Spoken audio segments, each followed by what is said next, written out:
Order! Order! You are an incorrigible delinquent at times. Behave yourself, man!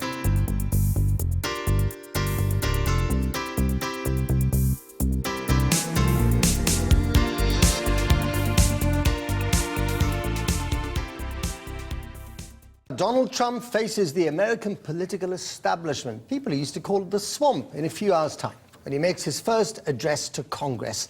Those congressmen and women have just returned from a break in their constituencies where many have faced the wrath of voters at town hall meetings. So, how will it affect their attitudes to President Trump's agenda as they return to Capitol Hill? Our Washington correspondent is in the deeply divided state of Virginia. Kylie, over to you. Matt, I'm in the historic state capital of Virginia, indeed, Richmond, where monuments to the Confederacy stand alongside the River James. And just down the way, the influence of old money tobacco is visible in the processing plants that still stand here. Now, congressmen and senators, not only from this state, but as you mentioned, across America, have faced very rowdy town hall meetings in the past few days and weeks. Many of those people have found themselves really in the jaws of a quite angry constituency, people coming to complain about the agenda of the new president and to demand that their voices be heard. Now, we'll hear in a moment from an anti-Trump activist who is at one of those meetings, as well as a devotee of the new president. But firstly, let's get a sense of what's been going on. Do your job! Do your job! At gatherings in schools, committee rooms and restaurants across the nation, the chant is "Do your job." From Utah Do your job! to Arkansas to Louisiana. Constituents have harangued their representatives in Congress, angrily demanding action. Town halls like these are an American tradition, but under Donald Trump's administration, they've become a site of resistance and rebellion. No one is immune. We got too damn many people on food stamps. Republican hard-hitter Mitch McConnell challenged over poverty in his home state of Kentucky. And the last I heard, these coal jobs are not coming back, and now these people don't have the insurance they need because they're poor. Republican voters are making some of the noise, but the majority of those who've turned out to interrogate their local representatives are Democrats in red districts, seeing red over Donald Trump's agenda. We're going to create one great big death panel in this country that people can't afford to get insurance. Health insurance and plans to dismantle President Obama's national health plan prompted pleading in Iowa. Don't repeal Obamacare. Improve it. In Louisiana, abandoning the Affordable Care Act, or ACA, forced some voters to turn their backs on Republican Senator Bill Cassidy. But that wasn't the only issue they'd come to talk about. We got another question. I'm a cancer survivor. I'm here for ACA, but before we can have health care, before we can have anything in this country, we need to make sure that our president is not a puppet of Vladimir Putin. The problem is Obamacare has just collapsed. In Virginia, too, Congressman Dave Bratt faced heated questioning over Russia. Do you favor an independent investigation into election hacking by the Russians? I'm very concerned. The right wing of his party calls these protesters paid agitators. But those who are there say not true. They're progressives angered by the direction their new president is taking. I'm joined now by Mary Mullins, who's an academic and a Democrat from here in Richmond, and also Michael Herzberg, who's a small businessman and a keen supporter of President Trump. Now, Mary, first of all, you were at one of those town halls. Yes, I was in Blackstone. Did you get any satisfaction? Was your voice heard? Not really. We had to travel far because even though we'd been asking for a meeting since the day after the election, our Congressman Dave Bratt chose to hold the town hall far away. And we were not allowed to ask direct questions. We had to write them down. And some Congress people indeed didn't even turn out for town halls, did they? Right. No, they didn't. And we had, although questions were asked, the answers were pretty boilerplate. We didn't get the level of detail or depth that we were looking for. Michael, your President Trump, has been promising to unify America, but he seems to have had a very divisive effect so far. Is that fair?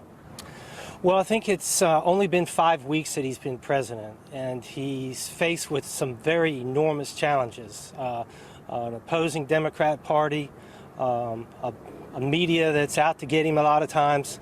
I'm hopeful tonight with his State of the Union address that he will work on unifying the country. Mary, what were you angry about? What do you need to hear from President Trump tonight? What words do you want to hear?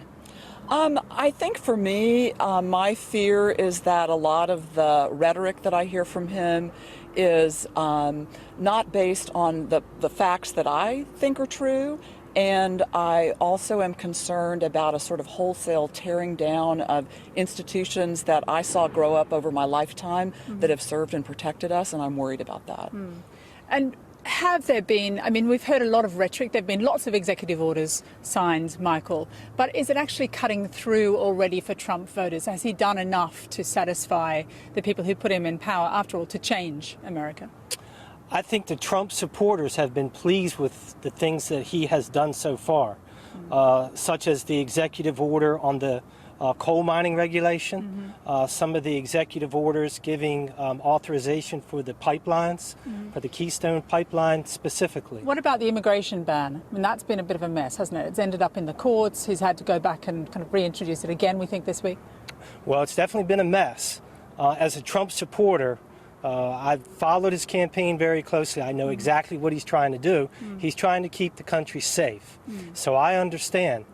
So hopefully this go around, they'll get it tightened up and they'll make the progress that we need. Mary, where's the Democratic Party in all of this? It feels like a grassroots movement in people coming out to these town hall meetings. Is the party doing enough? It doesn't feel very organised, very responsive. Well, it always frustrates me to hear that, because it presumes that our concerns are narrow, and they're not. For us, it's not that there's a fire in a grease pan on our stove. Our house is on fire and the whole neighborhood is engulfed in flames. So it is challenging to be organized. The people I'm involved with, it is definitely a grassroots campaign that's growing organically, and I think the party is doing its best to try and catch up, but they're chasing us at this point. Okay, Mary, Michael, thank you very much for joining us. It'll be interesting to hear what he does say tonight, but for now, it's back to you in London. Thank you. Kylie Morris in Virginia. In 3.5 hours, President Trump stands before both houses of the US Congress to make the biggest speech since his inauguration. It's not officially a State of the Union address. You have to be a year in office for that, but it will be like one. The theme, we're told, is the renewal of the American spirit, and it will be wide-ranging. Lots of policy, including healthcare, all infused apparently with a good deal of Trump optimism. It's a chance for the president to set out his stall and to do so his way. It'll be interesting to see if he uses the speech to unify, because his 5+ weeks in office mark him out as one of the most divisive presidents anyone can remember. Just today, he was on Fox and Friends blaming President Obama for leaks and protests. I think that President Obama is behind it because his people are certainly behind it. And some of the leaks possibly come from that group. You know, some of the leaks, which are really very serious leaks because they're very bad in terms of national security. But I also understand that's politics, and in terms of him being behind things, that's politics, and it will probably continue. Well, he is deeply polarising. The public in the States are divided about him. His approval rating at 42% remains lower than President Obama's first February one, for example, and lower than George W. Bush's as well. But the same polls demonstrate the Marmite factor when it comes to this president. Approval among Democrats is at 10%, and among Republicans it runs at 88%. Trump supporters are sticking with the faith. Well, ahead of that speech later, our diplomatic editor Mark Urban is here. So, Mark, what do you think the president is going to say to Congress? Well, this is really where he has to start the business of governing, laying out some plans. As you said, a more positive vision than the inaugural speech, the big headline items, plans to slash US corporation tax in order to stimulate the economy, to rethink the so-called Obamacare health package, to boost defence spending by $54 billion this year, something he intends to do by deep cuts in the State Department, foreign aid and various other things. 37% cuts, MSNBC reported just before we went on air, is the plan he's working to. Right. How is that going to go down with Congress, which is Republican dominated? It is indeed, but of course the majority is fragile in the Senate, just 2 seats, and can't be taken for granted on spending matters in the House either. Now, he hasn't even made the speech, and the Senate Majority Leader, Mitch McConnell, before we went on air, said this is not going to happen, these cuts to the State Department. So before he's even laid out this agenda, he's got the Republican leader in the Senate pulling it apart bit by bit on certain key planks of what he's trying to say. And all this really foreshadows a much bigger argument. If he makes those slashes in corporation tax, there's a $2 trillion black hole in the public finances by 2020. Where on earth is the money going to come from? Fiscal conservatives are nervous. They don't mind some aspects of it, like the stimulus spending, particularly if it's in their district, things like that. How on earth is all this going to be paid for? Prepare for the battle lines to be drawn. Mark, thank you very much. Now, it's all about whose side you're on with President Trump, but the most striking feature of the last few weeks is who he has defined as his main enemy. Above all others, it's the media, the peddlers of fake news, as he would have it. Some say it's a deliberate distraction from bigger issues, but the stakes are high in that battle. And tonight we can take a rare inside look at the interaction between the president and the press. Documentary maker Ollie Lambert spent a week with his camera in the White House, a quite turbulent week at that. Here's what he saw. Every president in American history has disliked the press coverage that he got. What's unusual is none before this has declared war in the first week. He needs an enemy. I called the fake news the enemy of the people, and they are. The president was did he literally just forget? You presented as the timeline for how this went down. We always have an adversarial relationship, and that in some cases is completely healthy and natural. This is a little beyond adversarial. We are supposed to have a thick skin. We are supposed to be dispassionate observers. We are not bringing ourselves to the table as part of the story. We are being brought into the story, and it's a very uncomfortable place to be. You've got to try to cut through the clutter and try to focus on the things that actually matter. I mean, now it's, things are happening. President Trump's embattled national security advisor, General Michael Flynn, stepping down Monday night in a firestorm of criticism after misleading Vice President Mike Pence and others about his conversations with the Russian ambassador to the United States. It's day 25 of the Trump presidency, and the White House has been hit with its biggest scandal to date. The president's national security advisor, Michael Flynn, has had to resign amidst reports that he'd had secret contacts with Russia before Trump took office. These have been very, tumultuous weeks for a new president. To have a national security advisor get forced out so early on is rather unprecedented to see something happen that quickly. Right now, this briefing room is a place you have to be.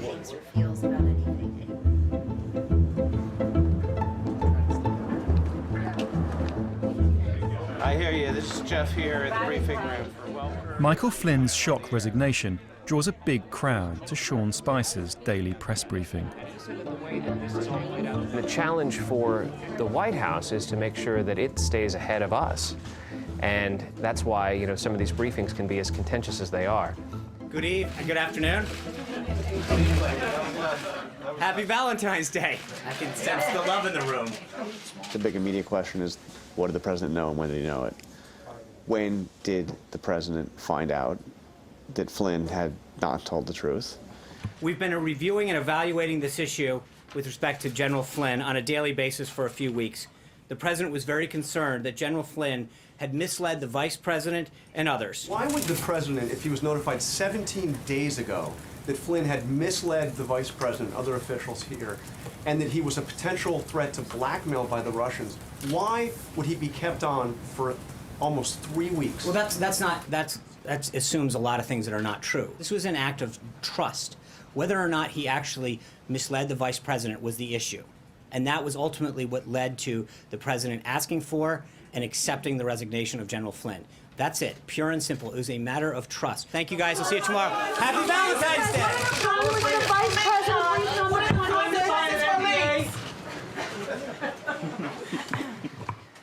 you know, it's very haphazard. The briefing happens, but then there's still so many other questions to develop in the intervening hours, and you go up, the press secretary's office is out that hallway, up the steps, and...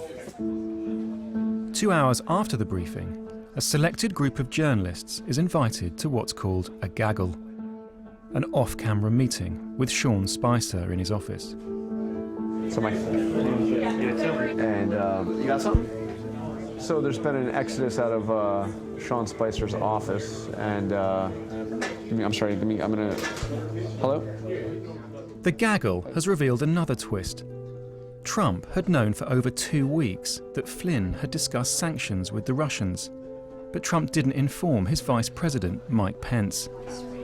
Pence had found out about it by reading the Washington Post. Why was Mike Pence kept in the dark when the White House counsel knew about it? You cannot have your national security advisor running around misleading senior administration officials, especially the vice president. We know that despite the press team's best efforts, the Russia story isn't going away. Ladies and gentlemen, the President of the United States and the Prime Minister of Israel.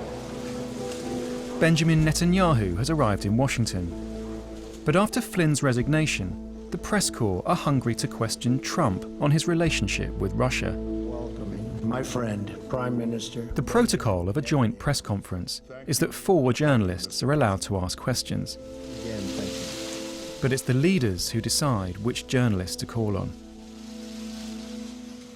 We'll take a couple of questions. David Brody, that's Christian Broadcasting. David? Thank you, Mr. President. Katie from Town Hall. Where's Katie? Right there. Katie? Thank you, Mr. President. For the second time this week, Trump ignores the major networks. Instead, he selects questions from 2 small conservative news outlets. Neither asked directly about his links with Russia. President, are you going to answer any questions about your associates' contacts with the Russians during the campaign, sir? Mr. President, can you guarantee that nobody on your campaign had any contacts with the Russians? Mr. President, any questions on Russia? Mr. President. The idea that 4 reporters, 2 domestic and 2 foreign, in 2 events, so 8 total questioners, and no direct questions about the biggest news story, by far the biggest news story of the week, is insane. We've got a huge story going on right now on the Russians. We've got a blockbuster front-page story in the New York Times alleging contacts between the Trump campaign and the Russian government, Russian intelligence, and the issue doesn't come up in a press conference because he's calling on friendly news outlets. I mean, it's really amazing. They had to work very hard to find, to be able to call on 2 reporters who would not ask that question. I mean, that takes some doing. I wanted to, jump up and say, wait a minute, you fired him. Why did you fire him?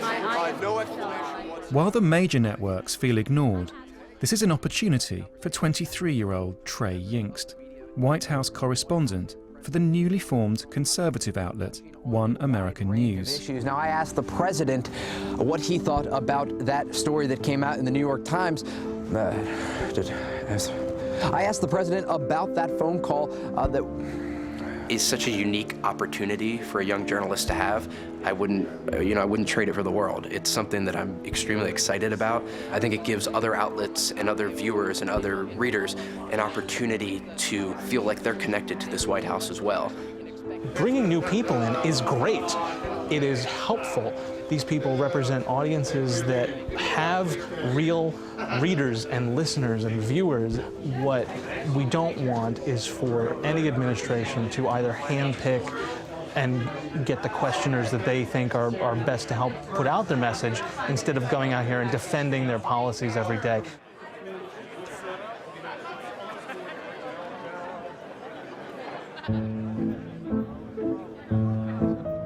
I don't think people realize how small this place is, how small the White House is.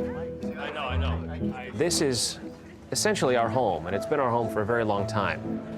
This used to be Franklin Roosevelt's swimming pool. I mean, it's not very comfortable here, right? There are mice in this building. My cell phone doesn't work at my desk. You're there at 4 a.m., you're not sleeping for a week. It's a vibrant, dynamic, a little strange place to be right now.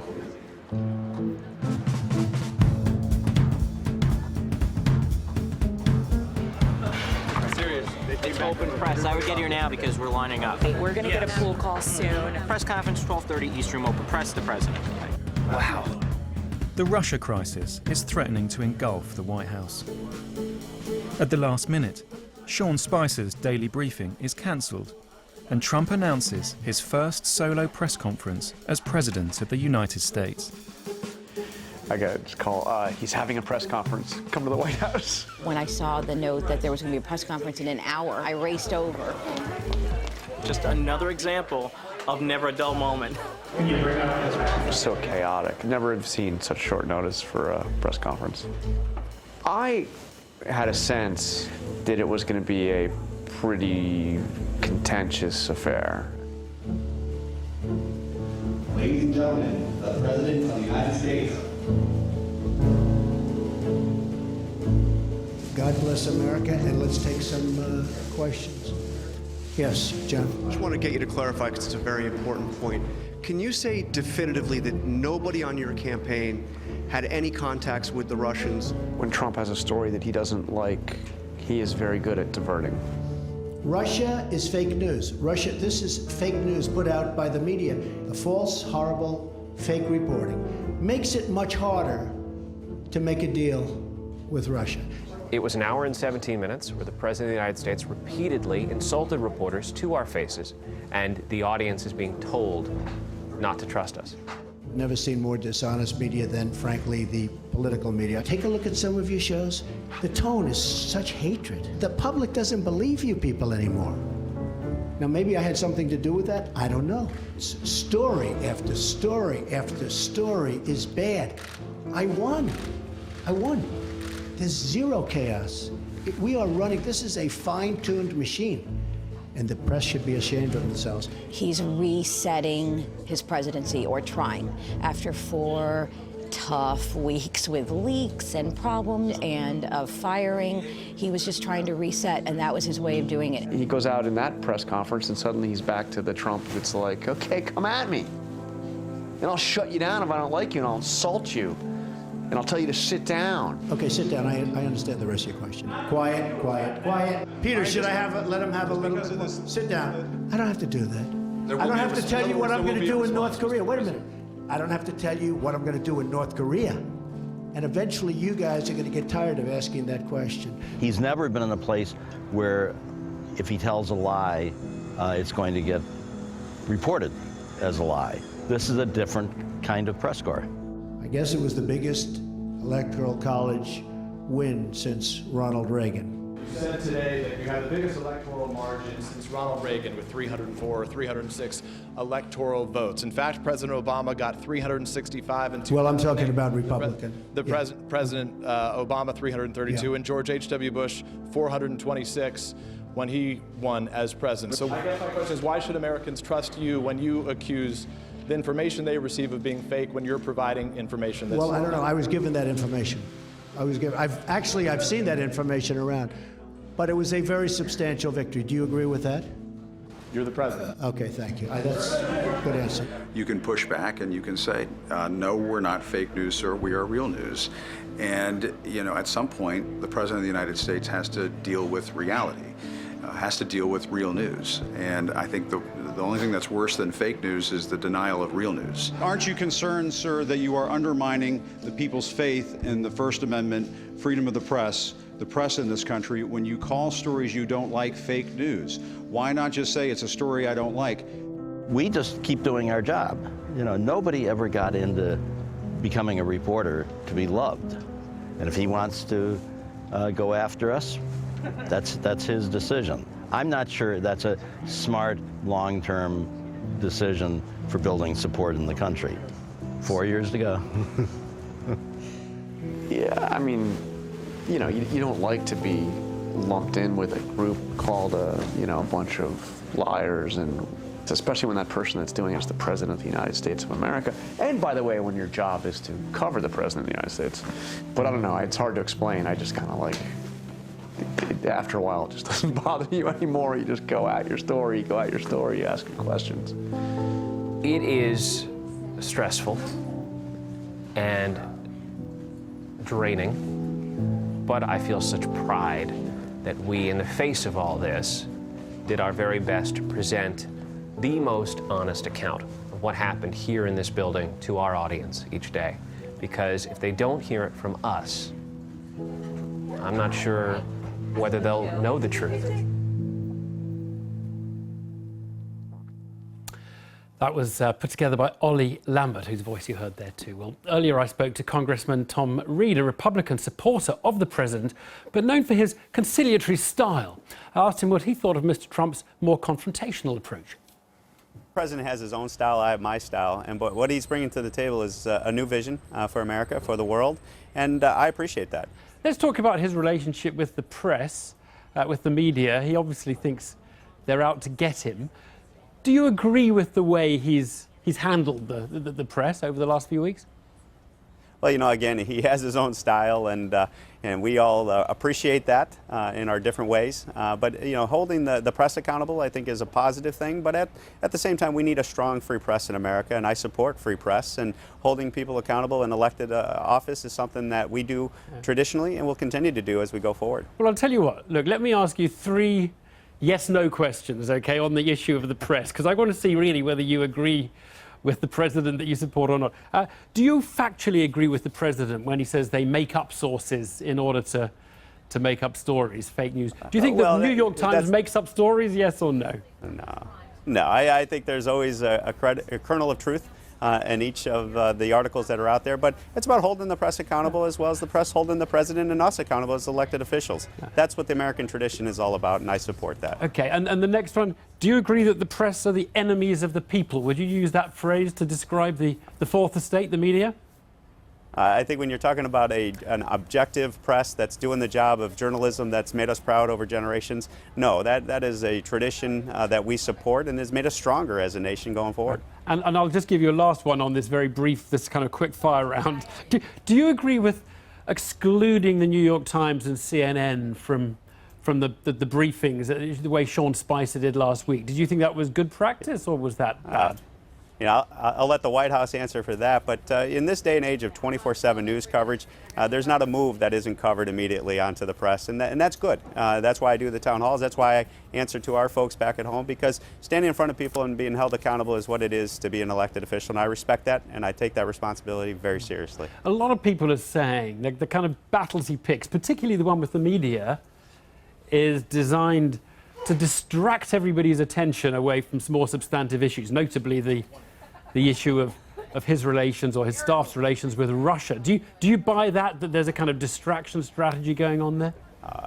I don't think it's a distraction strategy. What it is it's a style. And I know that's new to a lot of people, and that can be disruptive in and of itself. But what he's doing is he's delivering on what he's campaigned on. And to me, that's refreshing. There's so many politicians who have not done that. Do you think Congress is going to be a problem for him over the next 4 years? Working with the president, there's going to be common ground that we achieve. Obviously, there's going to be that debate that Congress has always had with the presidents over the years. But that's the process we enjoy. That's the process that's made us strong for generations. And I only see that being reinforced by this president and this Congress. Okay, well, let's take a specific one on the relationship with Congress. I mean, the budget. He's proposing to spend 50-something billion more on the military. He doesn't want to cut entitlements. You guys in Congress don't like borrowing more. How is that going to add up? He's not going to be able to find the money just from cutting environmental protection or the State Department budget, is he? And that's why we have a process. That's why Congress is going to be part of that process, just as the White House puts out its positions. And going back and forth is what the legislative process in America is all about. Tom Reed, Congressman Reed, thanks so much. Thank you. Thank you for having us. Well, joining me now from New York is Tina Brown, former editor of, well, just about everything, Tatler, Vanity Fair, The New Yorker, to name but a few. Thank you very much for joining us. Do you think the press, as a sort of community, if you can think of it that way, do you think they gave Donald Trump a fair hearing when he arrived in office and won the election? Well, I think there has been a huge amount of hyperventilation from the press. But I will say that I think they were kind of gobsmacked, really, when he just came right out of the box and insulted them. You know, the very first press conference that Sean Spicer held, which is usually the sort of, here we are, you know, welcome to the new administration, was this sort of absolutely crazed bull running at them, telling them that they had lied about the absolutely empirically, demonstrable figures of the inauguration crowds, calling them liars. And I think they were almost kind of winded by that, to be honest. It was a staggering display of instant animosity from the other side. And it's really kind of only got worse every day afterwards. But do you think the press have, if you like, taken him seriously and taken his mission, which I think he sees, to shake things up a lot? Do you think they've given him enough of the benefit of the doubt on that mission? Well, I think that one of the problems is that he is so abusive and so, the difficulty is everybody responds to every tweet as if it is something serious to respond to, which I think is an enormous mistake because it is a kind of bait that he does in which they always fall for it. But at the same time, Trump, I think they're foolish in a way to be as shocked as they are that he's delivering on what he says he's going to do. I mean, ultimately, we're so used to presidents coming in after campaign promises and saying they're going to do things and then actually they don't. That Trump sort of coming out of the box like a raging bull saying that he's going to, ban Muslims and rescind transgender rights and all of these things that he's doing, sort of people are aghast because he said he was going to do those things and now he's saying again that he is going to do them. Of course, the difference now is that he can't really do most of them. So his biggest danger is that he's going to be all hat and no cattle, as they say, that he's actually going to be a guy who shoots his mouth off and says, I'm riding out there to change everything. And actually he can't because he's sloppy, uninformed, poor legislative expertise, and a kind of very naive idea about how government works. I mean, when he said yesterday or the other day, it turns out that, healthcare is very complicated, much more complicated than we thought. You could just hear the sort of hollow laughter echoing around Capitol Hill because, presidents have wrestled with healthcare. Look what happened to Hillary Clinton when she tried on behalf of Bill Clinton. It's a really tough thing to do, and it's not easy. He thought he could come raging in and fix it. He's going to go to Congress tonight. He's going to give a speech. It could be that his next battle is going to be with Congress, that they will go in the usual Washington way, compromising and looking at the process, as they call it. And Trump will be Trump, and he'll not want to do it that way. The public seem at the moment to be more behind Donald Trump. Certainly his supporters have remained faithful. The public seem to prefer the president than they do Congress. I just don't know, where is this going to go over the next 2 to 3 years? Well, I personally think that within a few months, Trump will be tweeting against Congress. I think that in a few months, it won't be the press that is the enemy. It's going to be losers in Congress who won't pass my Mexican wall bill. I think that he is going to go to war with Congress very, very quickly and then become a kind of maverick folk hero to his base who will feel, here is the guy that we elected. We gave him a mandate to do all of these things, and Congress is thwarting him. And then, there's going to be a lot of rock and roll because then, you're going to see people losing their seats. They're going to be going to war with their own constituents. It's going to be very, very interesting to see how that shakes out. Right, no one's going to disagree with that. Tina Brown, thank you very much indeed. Thank you. Thank you. Well, also joining me from New York now is Ann Coulter, conservative commentator, a Trump supporter and author of the book, In Trump We Trust. Ann Coulter, I wonder if I can ask you, do you think he goes out of his way to make enemies? Because a lot of politicians think their job is to kind of make friends, even if they're being a bit phony. President Trump clearly doesn't believe that. I think the positions he's taken are so opposed by both conservative and liberal media, the Democrat and the Republican Party, and certainly corporate America, that they were his sworn enemies no matter what he did. If you're going to come out against illegal immigration and for building a wall and protecting working class Americans, all of the elites in America are going to be opposed to you. It's pretty much Trump against and 65 million voters against all of the elites of Wall Street, of Washington, D.C., certainly of Hollywood. They want their cheap maids. The Democrats want the votes. So it's his positions that made him their sworn enemy, not anything how he speaks or anything else. We haven't spoken since way before the election. I mean, because you framed it there as the elite against the working people of the United States. We haven't had a chance to talk to you because, of course, there are a lot of billionaires and a lot of Goldman Sachs folks employed in the Donald Trump administration. What's going on there? Well, a lot of people have worked for Goldman Sachs. The ones I guess you're talking about aren't working there now. I mean, even before Trump hired them, at one point they had jobs there. They're the elite, aren't they? Oh, there are some elites that who support Trump, but by and large, they are against him. There's one good United States senator, there are a few good congressmen, but by and large, of hundreds of members, they are with the lobbyists, they are with Chamber of Commerce. And the prediction of the last guest that Trump would go to war with Republicans in Congress, she's a little late on that. He's been at war with Republicans in Congress. I mean, Donald Trump famously refused to endorse the Speaker of the House during the election, Paul Ryan, sorry. Where's it going to go? I mean, because obviously, Mitch McConnell said tonight, we're not going to cut the State Department aid budget by as much as we need to pay for the extra military spending. Trump says we're not going to cut entitlements. I mean, this is immovable object meets irresistible force, isn't it?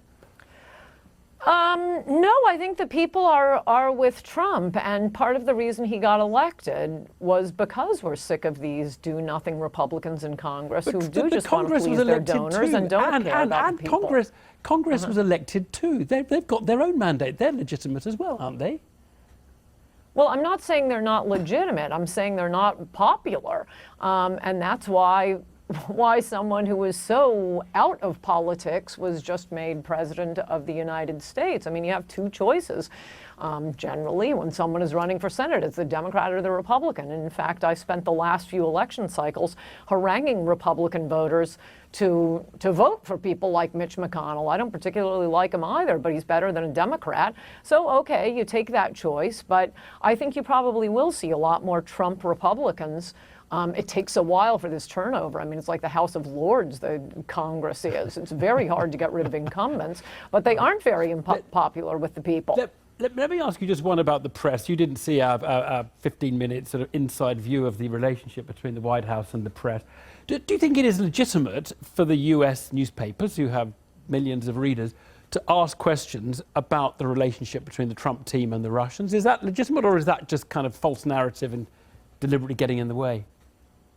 No, like so much else, the elements of the media that are asking that, the media is big. A lot of it is just pumping out fake news at a mile a minute, and this nonsense over Russia. I mean, I got to tell you, it's the damnedest thing coming from someone like me who was on Reagan's side during the Cold War, to have these modern-day John Birchers looking for a Russian under every bed. But I do think it's worth pointing out, Trump is not at war with the media. He's at war with the fake news coming out of the media. I believe everyone has always accepted that you can't have a democracy if the media won't print the truth. And this media absolutely, at least a lot of it, not, but the New York Times, ABC, NBC, CNN, I mean, from the Martin Luther King bust to the Russia news, to this crazy thing about Sweden. They accuse him falsely of claiming there was a terrorist attack in Sweden. The false claim that he mocked a disabled reporter. I'm so sorry, you've ignited such a big debate. We could talk all day about it. Ann Coulter, thanks ever so much. Thanks. Thank you.